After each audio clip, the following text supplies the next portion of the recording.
Hey everyone, welcome to the Recruitment Show. We are talking about all of the major topics that people are discussing right now. Everything recruiting, future of work, and everything in between. I've got guests from all over the world to come and share their perspective and their thoughts and feelings and all of that stuff on these key topics. It might not be politically correct. It might not be what you want to hear, but it's people's perspectives, and it's important to hear people's perspectives.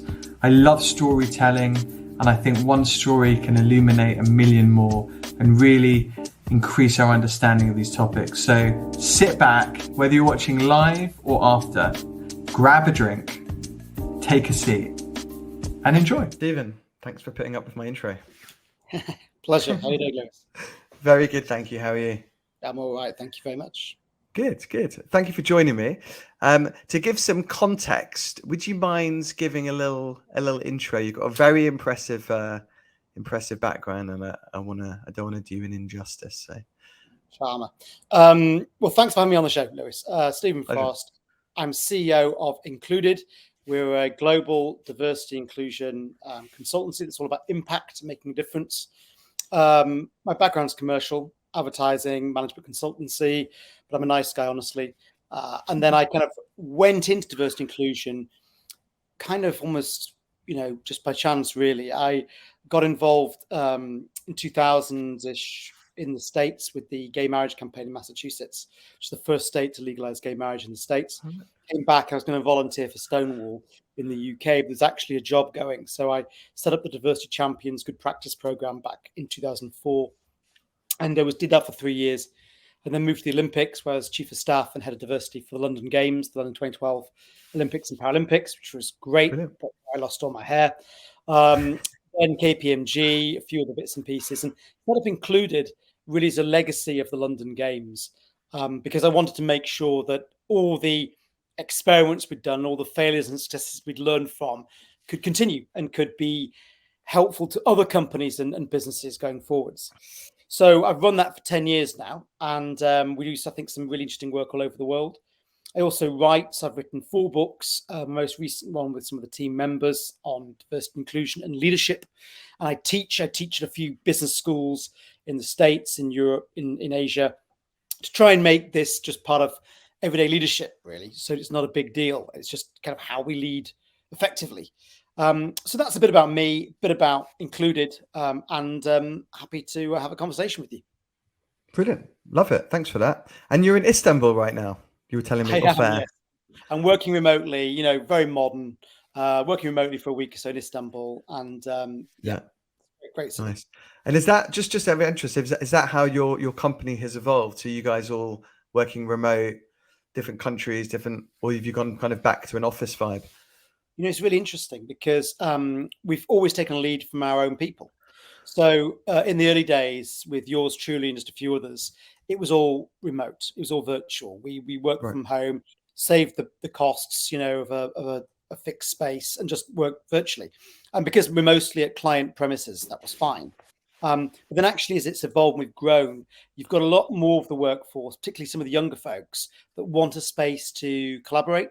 And so we've got a virtual and also an in-person office space. It's flexible, and that's all over the world. We can just use an app to kind of swarm wherever we need to. So it's a mixture, and we try and be, practice what we preach and be a good employer. So if you want to work remotely, client pending. If you want to flex your hours and so forth, client pending, we try and make all that possible. Yeah. How have you found that to work in reality? Like, do you find people are enjoying the freedom of working from anywhere, or they like feeling like they want to like see folks in person in real life, like sit next to them? And a bit of both, right? I mean, I remember being on a panel at the height of the pandemic, and this one fellow panelist, she made a brilliant comment, which was that, this whole forced virtual that's happened in recent years means that when we are in person, we don't take people for granted in quite the same way. It's more of an event. It's more special to actually be in person with somebody. So to answer your question, I think it's been a mix. And again, we've taken a lead from our own people. I'm a increasingly miserable, old man who quite likes his own space, but not really. But increasingly, a lot of our people want to be together. So we've created an app where they can join up together and say, let's all work from Farringdon today, or let's all work from wherever today. And if they're not at client site, then that works for them. So people tend to do a blend. People tend to kind of do a few days together, a few days on their own, and of course at client site as well. I really like that. And are your folks based in the UK? Mostly. We've got most of our folks in the UK. We've got a couple of folks in the States, a couple of folks in mainland Europe, and a couple of associates in Far East Asia. Yeah, that's interesting. So we are also a fully remote organization. And I started my firm a little bit before you. 13 years we've been going for now. It all started in the office in London. Suddenly we are international, from someone in Mumbai, Dallas, in New York, people in Europe, London and stuff. And once I got rid of my ego and got rid of the office, because I always felt like I wouldn't be taken seriously without an office. You kind of have to have an office, right? Anyway, got rid of that, and now it's been so wonderful. Feel like I'm closer to my folks than I ever was. It was always, you'd see them every day. You didn't really speak with people. It was, like you were there, but you weren't. Almost, people were very suddenly it's much more intentional and it's been fascinating. But it's not for everyone. And I had a good friend of mine join us, and he was in Canada, and he turned around after 6 months and said, "Lewis, I want to go have a beer with someone," And so it struck me that it's, no one size fits all. And everyone's different and unique and after different experiences and stuff. You got to adapt, haven't you, to your workforce? That's how we kind of evolve as a company. I mean, it's funny. I remember before the pandemic, actually, I was at an investment bank, and we'd done a pitch. It'd gone quite well. It was all very pleasant. We were in the lift, the elevator going down, and the principal said to me, "Where's your offices?" And I said, "Oh, we're remote." And I'm convinced that lost us the pitch. Because they really didn't think we were serious if we didn't have a, office, ideally with a great postcode. And it's so interesting how the world has changed now. And, we do have an office, but it's tiny and it's flexible, and still people work remotely as well. I think now if you turn around and say, "Hey, it's W1," they'll be like, "We're paying you too much money." Right. I think it's almost gone the other way now, I think, which is interesting. On diversity and inclusion, and I was really interested to speak about it in the context of this polarized world, which I think it's general agreement that we are in an extremely polarized world right now. You mentioned the US. The US is such a great example of two political parties, and you got to put your flag in the sand somewhere. Here, I mean, we kind of have more than two, don't we? But it's very polarized. And I also, it feels like, again, if you think of the pandemic, the vaccinations, all of these topics, just, I don't know, it's just us humans, but people are just seem to be incapable of having a normal conversation with someone that they disagree with without it becoming an argument. Are you seeing, what are your kind of thoughts on? No, I mean, I have a lot of empathy for what you're saying. I mean, I think civility is at risk. Look, what's really extraordinary about this is that in an age of complete technological progress and an age of change that we've not seen the likes of for a long time, we're actually retrenching back into really basic human behaviors. So even though we've got more communication tools and more ways of interacting with each other than we've ever had in the history of human evolution, we really retreat back to caveman type behavior. And I can best explain it by what we call system 1 and system 2 thinking, where system 1 is what Kahneman called thinking fast, and system 2 thinking slow. But when we sense fear, or we're overwhelmed, or we retrench back to what we know and who we know, and we retrench back to what I say, confirmation bias and affinity bias. What we know and who we know. And this system 1 is just a kind of that we sense fear before we sense opportunity. So without conscious thought, without intentionality, as you mentioned earlier, we will just retrench in this age of incredible opportunity. But it's only with a bit of kind of let's chill out, people, a bit of thought, a bit of time, to switch the system to the more deliberate, intentional thinking that we can say, well, look, change is inevitable. How do I actually take advantage of this change? How do I actually leverage the situation? And rather than seeing an immigrant or a new employee or someone you don't know as a threat, how can we have curiosity and see them as a potential friend or even resource that we've not yet met? And so you're absolutely right about this polarization, which on the one hand is utterly depressing. But I think, we're not hopeless in the face of it. There are things we can do. It's just about really understanding why we feel like that and what we can do to perhaps have a different take on the situation. Yeah, very true. I remember, for those not in the UK, we had Brexit here a while ago, and I was convinced in the lead up to Brexit that we would be remaining in Europe.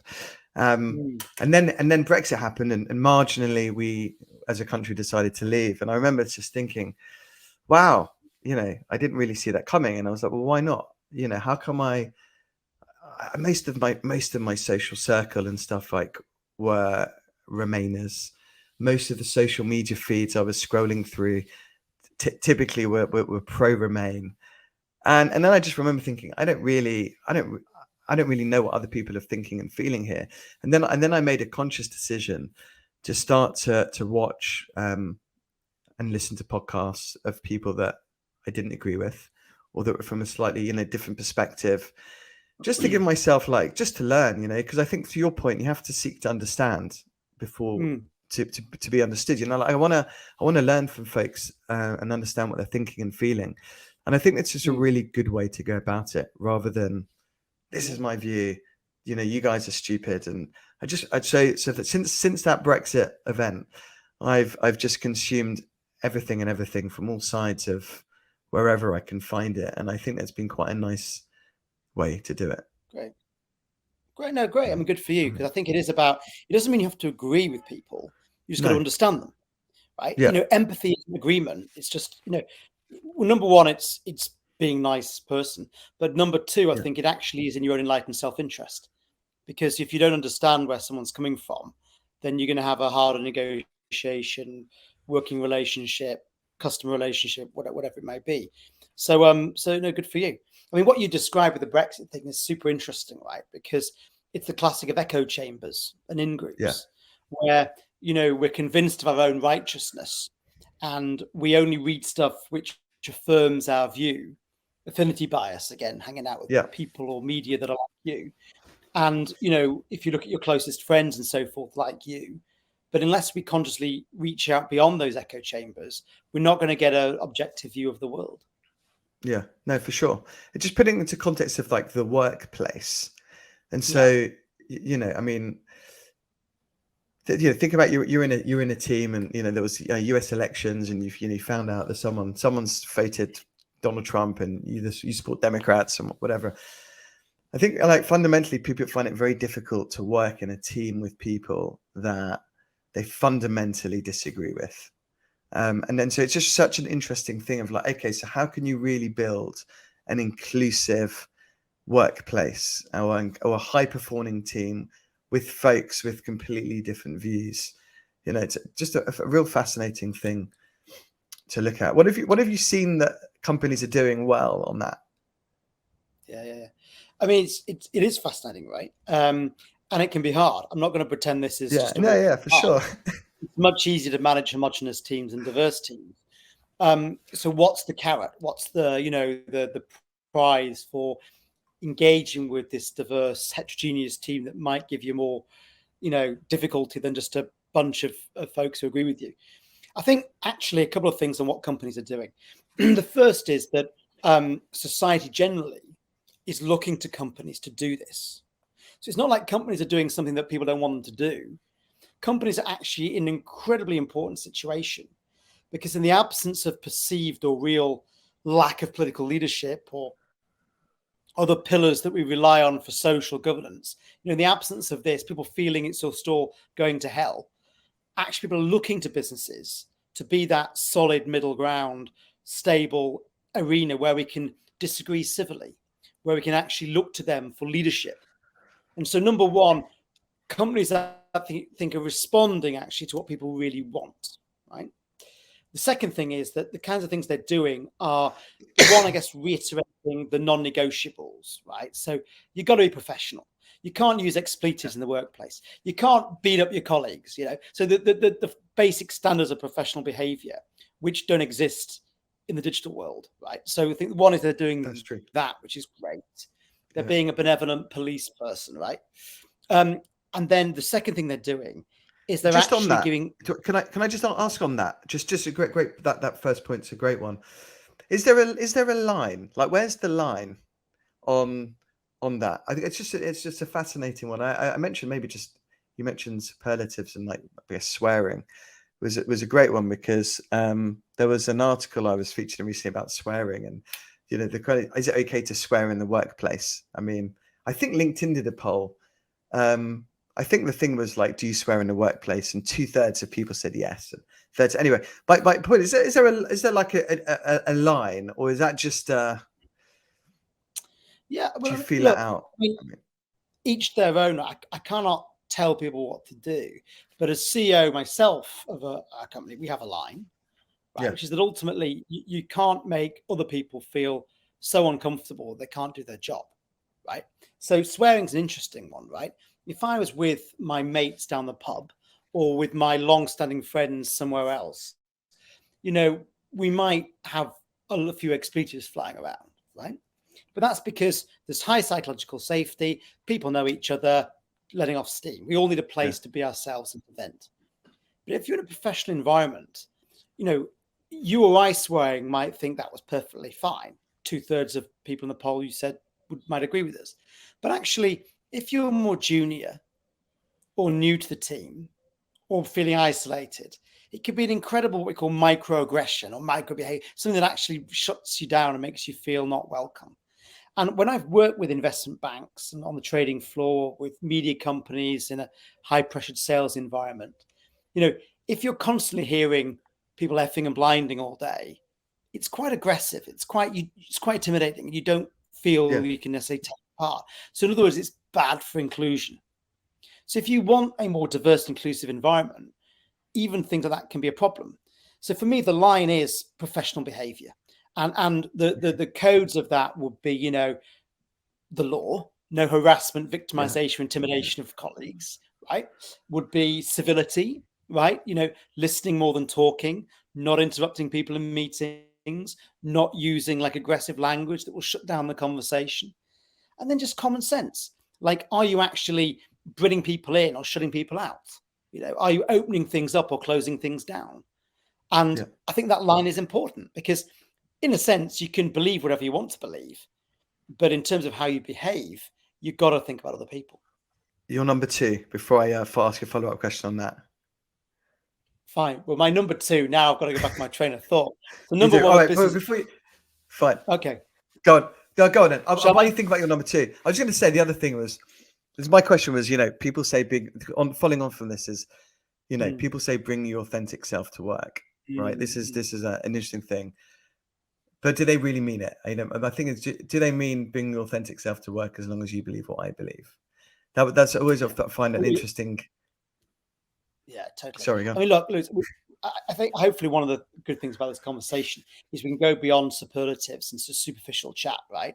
And the whole notion of bring yourself to work is such, in many ways, a trite, cynical ploy, because actually not everyone can. And I would go so far as to say not everyone should, right? So first of all, not everyone can, right? If it's your company or my company, you'd think, wouldn't you, that we can bring ourselves to work, right? And you'd think, therefore, it might be harder for people who are more junior or new or whatever to bring themselves to work because it's more of a risk for them. You might think. But actually, in terms of should you bring yourself to work? Well, if your self is swearing nonstop, being aggressive, short-tempered, maybe you shouldn't, right? So what does this really mean? I think what it means is, look, we want to create an environment at work where you can belong, right?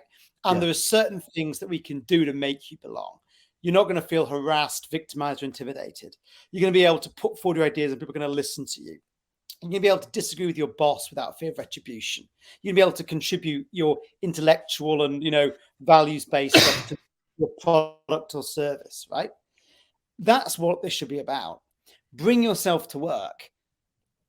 Bring your best self to work, but don't bring your, worst self to work, because that ain't going to help anybody. Yeah, I love that. Simon Sinek. I'm gonna butcher his quote probably, but so sorry if you're listening.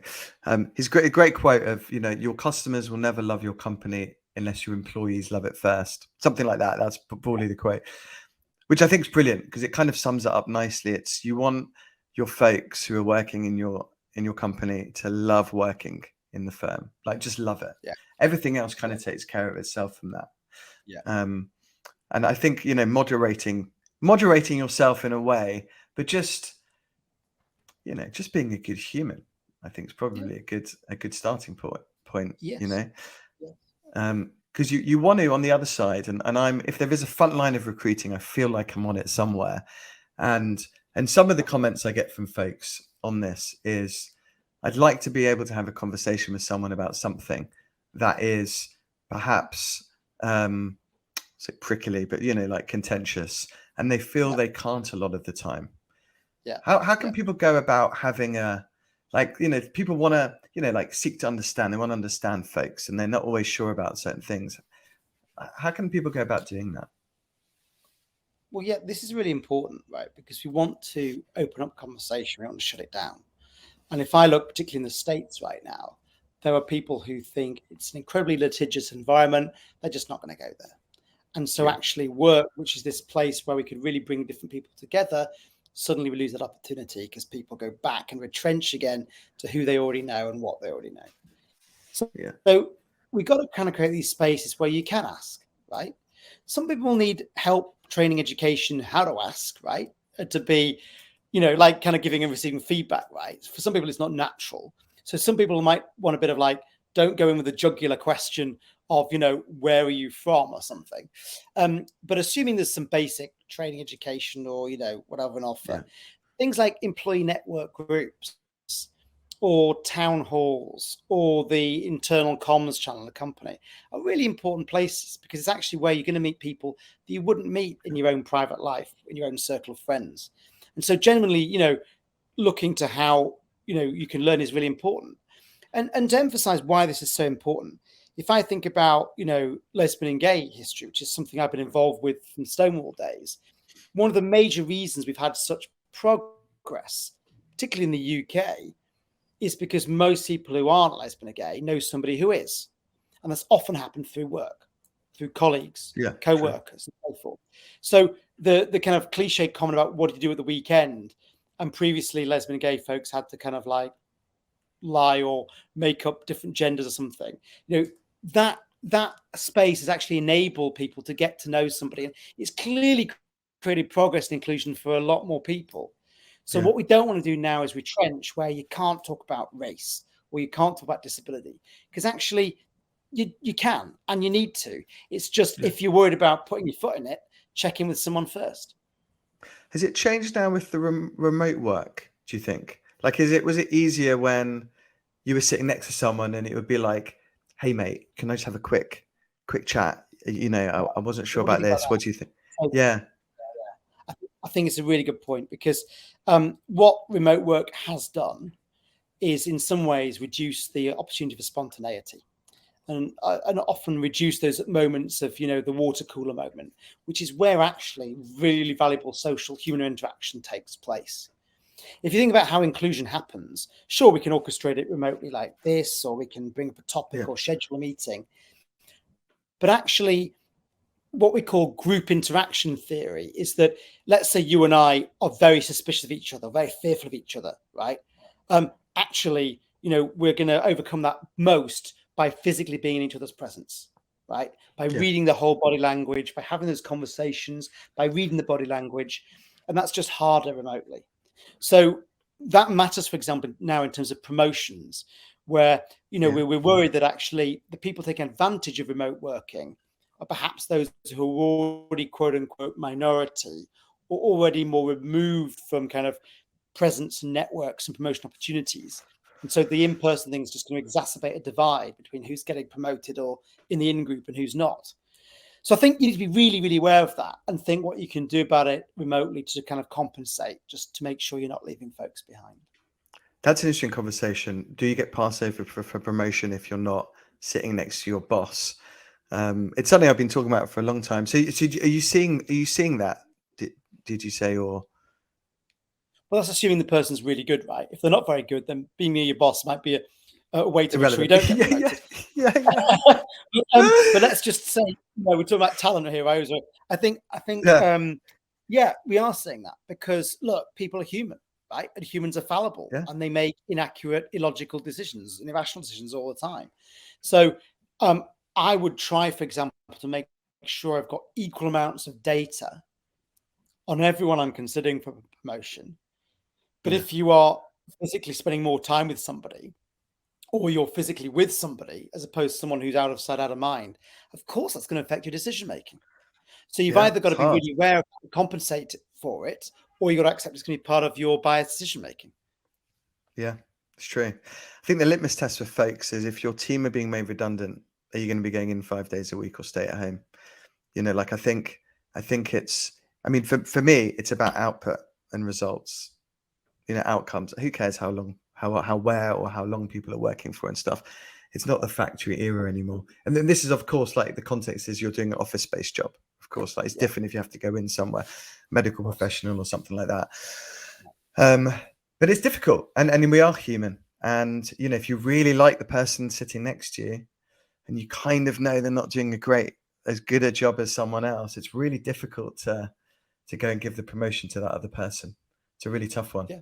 Are there any good things that leaders can do to, like, given this like, and it's also, we talk about remote and not, and I think also it's worth mentioning that most are hybrid, which is what I think the worst, because if everyone's at home or everyone's in the office, everyone's kind of doing the same stuff. When it's hybrid, it feels like a bit of a minefield on this. Yeah, I mean, I think there are things that we can do, right? Look, I'm an eternal optimist, and we can constantly affect our decision making. We're not just passive in the face of this. So I think one simple thing is diary audit, right? Who are you spending time with? Like, are you giving all of your direct reports and key people equal time and access to you? Are you holding regular office hours or town halls to give everybody access to you, right? Are you actually kind of corroborating your decision making on the big decisions like hiring, firing, promotions? Have you got a diverse panel that's involved in that? Are you scoring people independently and only conferring afterwards to avoid this kind of snowball bias thing? There's loads of things you can do like that to make sure you're generally trying to be objective as possible. But again, it requires us to be insistent to calm, deliberate, intentional mode to do that. Yeah. Just moving on to the individual, because there's a lot of this conversation, or just this particular, but generally is around what companies should be doing and what leaders should be doing. But also, I just feel so much of it should be on yourself. I always call it like being the CEO of your career, like work on yourself. Take responsibility for yourself and do things. So anything like what are your thoughts on what people should be doing to have, to foster these conversations, to seek to understand people, whether it's going and listening to like some crazy podcast by some, whatever. What are your thoughts on that? So look, our theory of change, or how we think, people can change, comes from what we designed in the Olympics way back when, and we've used it ever since, which is understand, lead, and deliver. So understand is why, right? Why should we be having this conversation? Maybe because you don't know much about disabled people, right? Why? Then lead is the fact that it's your work, right? It's not, you can't outsource leadership. So if you want to be more conscious of difference, you can't just assume someone's going to teach you. You've got to make an effort yourself. And then thirdly, deliver. You got to do something, right? Just reading a liberal newspaper or thinking that, you've got it down does not win awards, right? You've actually got to do something. So understand, lead, deliver is the framework I'd recommend. And a practical example would be, in terms of understand, let's take generational differences, right? Most of my clients tend to be my age group, right, in their 40s. Right. And a lot of them privately moan about the 20-somethings, right? Well, have you actually had a conversation, right? Have you actually listened, learned, maybe even change your perspective in response to some evidence that they've said?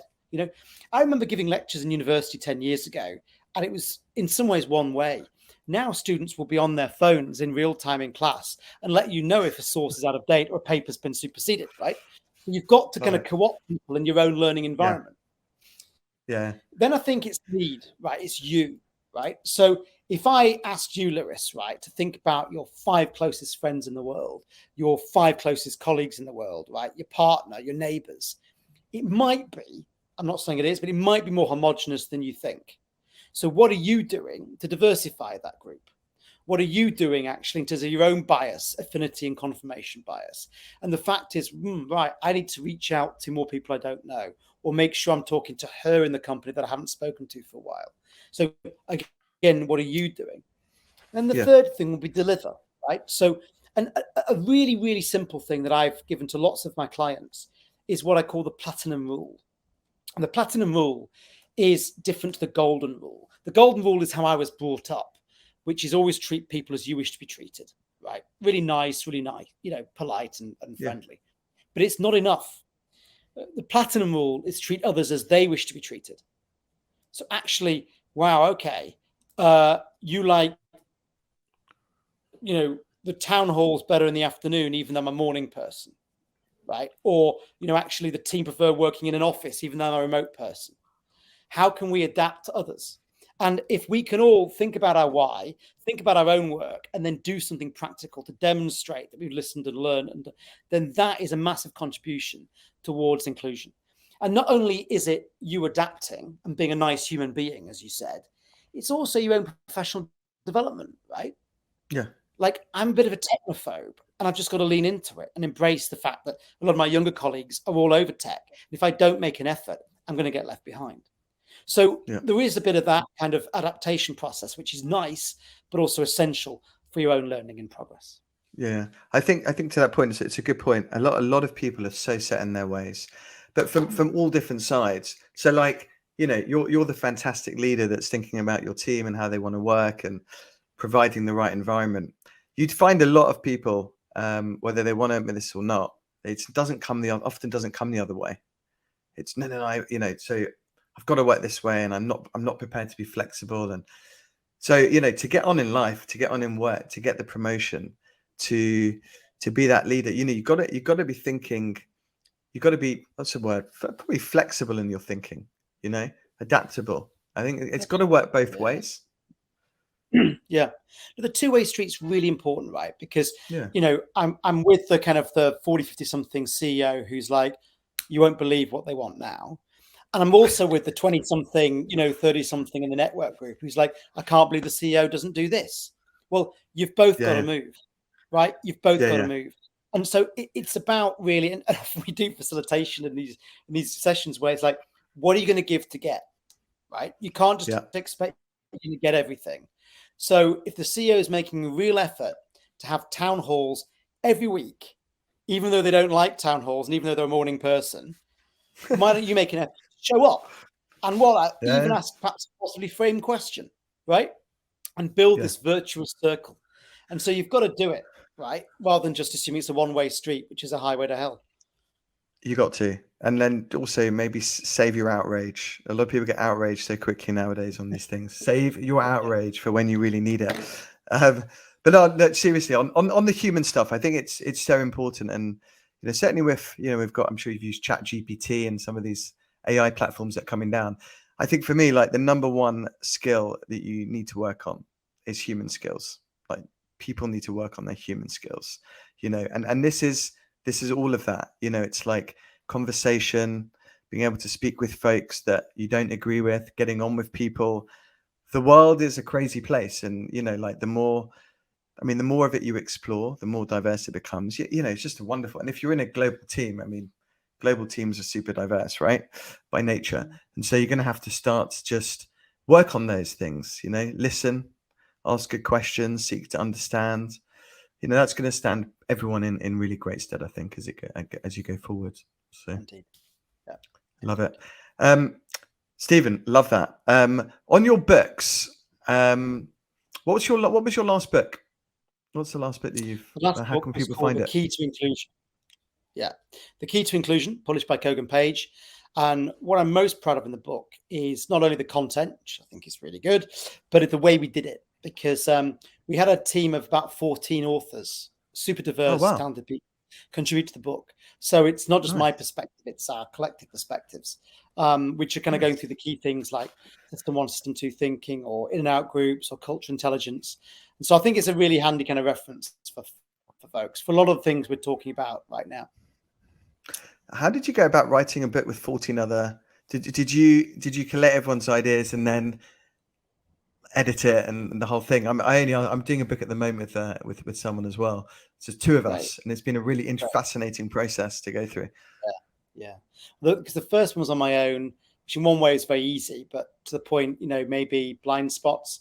Second one was with Yeah. co-authors and so forth, and third too. And this one now with a group, it's been a bit of experience on how I might go about it, but also a bit of experimentation.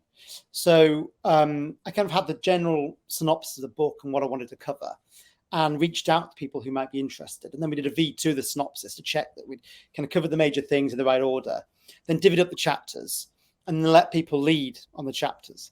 Then they also had a buddy themselves to kind of check their own work as we went. And then we did another kind of check overall as well. So hopefully there's a balance between they're independent, they're able to express themselves and their perspective without being censored. But then there's also this kind of corroboration and check, so that it was generally tested a lot rigorously before it got to the final version. So that's how we did it. And then we had a big old lunch, all of us coming together to celebrate, us doing it. And it's gone down really well. It's great to do those things. You learn so much from doing that. This is my first book I've written, and it's been such a fascinating process. The lady I'm doing it with, a lady called Stacey Shearer, she's in Denver, Colorado, and I'm in London, and we've done so much online, transcription, podcast. I mean, we've just done so many great things to get the content, and now we've got a great editor we're working with to put it together. It's been it's a good process. So I love it. Brilliant. Thank you for joining me. No, Pleasure. definitely. I'll see you thing. Thanks for joining me. Really appreciate it. Hold on, I'm going to play my outro, and then we can have a chat off air. But thanks everyone for watching. See you all soon.